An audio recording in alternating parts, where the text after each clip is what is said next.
آپ نے واقعہ سنا ہے، مشہور ہے، 3 صحابی بیٹھ کر ایک دوسرے کو کہا یہ جو اللہ سے محبت ہے، دل مطمئن نہیں ہو رہا، ٹھیک ہے نماز پڑھ رہا ہوں، روزہ رکھ رہا ہوں، لیکن دل مطمئن نہیں ہے کہ اللہ کا حق ادا ہو رہا ہے۔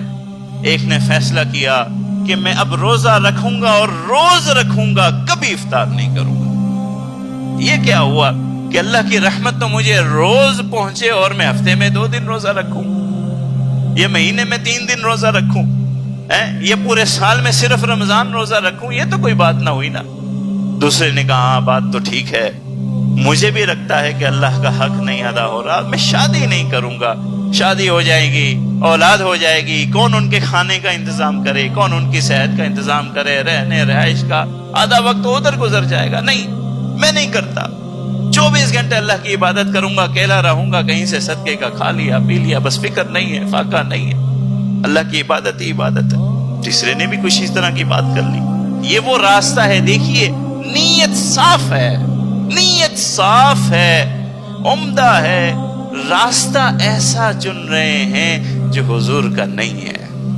اللہ کی رضا میں بڑھنے کے لیے، حاصل کرنے کے لیے راستہ ایسا چنا ہے جو حضور کے اسوہ سے نہیں ہے، جو حضور کی سنت سے نہیں ہے۔ حضور صلی اللہ علیہ وسلم نے ڈانٹ دیا اور منع کر دیا، بولا نہیں یہ راستہ نہیں ہے اتباع کا، یہ راستہ اللہ کی رضا کا نہیں ہے۔ اللہ کی رضا مجھ سے زیادہ کون بہتر جانتا ہے؟ اگر میں روزہ رکھتا بھی ہوں، افطار بھی کرتا ہوں، تو مطلب یہ ہے کہ اللہ کو میری یہ حالت پسند ہے۔ اگر میری شادیاں بھی ہیں اور بچے بھی ہیں تو اس کا مطلب اللہ مجھے اس حالت میں دیکھ کے راضی ہے۔ اللہ انسان کو کوئی تکلیف دینا تھوڑی چاہتا ہے۔ حضرت تھانوی رحمہ اللہ فرماتے ہیں کہ میں میرٹھ میں گیا اپنے خاندان میں، اور چند خواتین آئی، بیعت کرنا چاہتی تھی، ایک دوسرے سے مشورہ کیا تو ایک خاتون دوسری خاتون کو کہنے لگی، اور اس کی اطلاع مجھے آئی کہ تم کیا اس مولانا تھانوی رحمہ اللہ سے کیوں ان سے بیعت کر رہی ہو؟ یہ کوئی اللہ والے ہیں؟